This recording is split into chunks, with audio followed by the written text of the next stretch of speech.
Hi hi hi hi ಎಲ್ಲರಿಗೂ hi ನಮಸ್ತೆ good morning. ಮೊನ್ನೊಂದು Instagram story ಒಳಗೆ ಒಂದು ಕ್ವಶನ್ ಹಾಕಿದ್ನಿ. ಏನಂದ್ರ ನನ್ನ ಕಡೆಯಿಂದ ನಿಮಗೆ ಮೋಟೋ ವರ್ಕ್ ಬೇಕು ಬ್ಯಾಡು ಅಂತ ಹಾಕಿದ್ನಿ. ಅದಕ್ಕೆ ಭಾಳ ಜನ ಮಂದಿ ಏನಂತ ರಿಪ್ಲೈ ಮಾಡ್ರಿ ಅಂದ್ರ ಬೇಕು ಬೇಕನ್ನ ನಾವು ಅದಕ್ಕೆ ವೇಟ್ ಮಾಡತ್ತು ಅಂತೆಲ್ಲ ಹೇಳಿದ್ರಿ. ಅದಕ್ಕೆ ಇವತ್ತೊಂದು ವ್ಲಾಗ್ ಜೊತೆ ನಿಮ್ಮ ಮುಂದೆ ಬಂದನು. ಬರ್ರಿ ವ್ಲಾಗ್ ಸ್ಟಾರ್ಟ್ ಮಾಡು.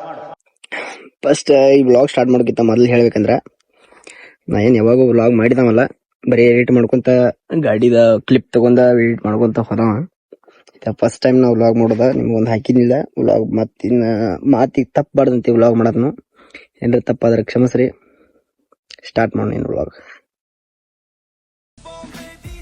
ಈ ಬೈಕ್ ಪರ್ಚೇಸ್ ಮಾಡಿದ್ ನಾನು 2022 ಡಿಸೆಂಬರ್ 30 ಈಗ ಬೈಕ್ ಪರ್ಚೇಸ್ ಮಾಡಿ ಬರೋಬ್ಬರಿ ಏನಿಲ್ಲ ಅಂದ್ರೆ 2 ವರ್ಷ ಮೇಲೆ ಆಯ್ತು ಈ ಬೈಕ್ ತಗೊಂಡ. ಈ ಬೈಕ್ ಬಂದ್ 2 ವರ್ಷ ಆದ್ರೂ ಇನ್ನೂ ನನ್ನ ಜೀವನದಾಗ ಹೆಂಗೈತೆ ಅಂದ್ರೆ, ನನ್ನ ಜಗದಲ್ಲಿ ಬೇರೆ ವಿಷಯವೇ ಇಲ್ಲ ನಿನ್ನ ಹೊರತು.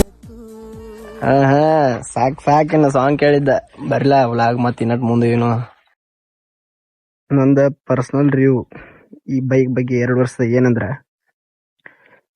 ಈ ಬೈಕ್ ಬಗ್ಗೆ ಯಾವ ಹೆಸರು ಇಡ್ತಾನಲ್ಲ ಅವ ಈ ಬೈಕ್ ಹೇಟರ್ ಆಗೈತ. ಒಂದ ಇಲ್ಲ ಅವ್ನಿಗೆ ಈ ಬೈಕ್ ತಗೊಳಕ ನಿಗಂಗಿಲ್ಲ, ಅಟ್ಟ ಈ ಬೈಕ್ ಬಗ್ಗೆ ಹೆಸರು ಇಡ್ತಾನ. ನನಗಂತೂ ಏನ್ ಪ್ರಾಬ್ಲಮ್ ಇಲ್ಲ, ಏನು ಮೇಜರ್ ಪಾಯಿಂಟ್ ಇಲ್ಲ.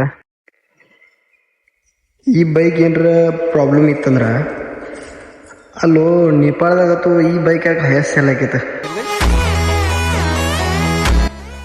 ಅದಕ್ಕೈತಿ ಇದಕ್ಕೈತಿ ಅಲ್ರಿ, ಮನುಷ್ಯರ ಗ್ಯಾರಂಟಿ ಇರಂಗಿಲ್ಲ. ಇನ್ನ ಬೈಕ್ಗಳು ಅಂತ 2 ವರ್ಷ ಮಟ್ಟ 3 ವರ್ಷ ಮಟ್ಟ ನಾ ಹೇಳಿದಂಗೆ ಕೇಳ್ತಾವ. ಅವಕ್ಕೆಲ್ಲ ಹೆಸರು ಇಡ್ತೀರಿ ಅಂದ್ರೆ ನಿಮಗೆ ನಿಗಾಗಿಲ್ಲ ಅಂತ ಇರ್ತಲ್ಲ. ಆ್ಯಂಡ್ ನೆಕ್ಸ್ಟ್ ನನ್ನ ಪರಿಚಯ ಹೇಳ್ಬೇಕಂದ್ರೆ, ನಾನು ಬೆಳಗಾವಿ ಒಳಗೆ ಇರ್ತೀನಿ. ನನ್ನ ಹೆಸರು ಮಂಜು ಅಂತ. ಈ ಬೈಕ್ ಓನರ್. ಅದೇನೇನು ಎಡಿಟ್ ಇರ್ತೈತಿಲ್ಲ 100 ಬೇಬ್ ಅಕೌಂಟ್ ಮೇಂಟೈನ್ ಮಾಡೋ ನಾನು. ಈ ವ್ಲಾಗ್ಗಳಿಗೆ ಸಾಕ ಹೇಟರ್ಸ್ಗಳು ತಿಕಾನು ಉರ್ಸೈತಿ, ಎಲ್ಲ ಉರ್ಸೈತಿ. ಮತ್ತು ನೆಕ್ಸ್ಟ್ ಈಗೇನು ನನ್ನ ಫಸ್ಟ್ ವ್ಲಾಗ್ ಐತಿಲ್ಲ, ಏನು ಮಾಡ್ಬೇಕು ಅನ್ನೋದು ಮೈಂಡ್ ಒಳಗೆ ಓಡ್ಬಾರ್ದು. ನೆಕ್ಸ್ಟ್ ಏನು ಬರ್ತಲ್ಲ ಅದು ಜಕಾಸ್ ವಿಡಿಯೋ ತೊಗೊಂಬರ್ತಾನು. ವೇಟ್ ಮಾಡ್ರಿ, ಇದಕ್ಕೆ ಸಪೋರ್ಟ್ ಮಾಡ್ರಿ. ಈ ವ್ಲಾಗ್ಗೆ ಹೋಗೋಕ್ಕಿಂತ ಮೊದಲ ಈ ಕ್ಲಿಪ್ ನೋಡ್ಕೊಂಡು ಹೋಗ್ರಿ. ಯಾರಿದೆ ಕ್ಷಣ ನಿನ್ನ ಒಲವಿನ ಸಿಹಿಯಾದ ಅಪ್ಪುಗೆಯಲಿ ಸೆಳೆದೆ ಕಣ್ಣಲ್ಲಿ.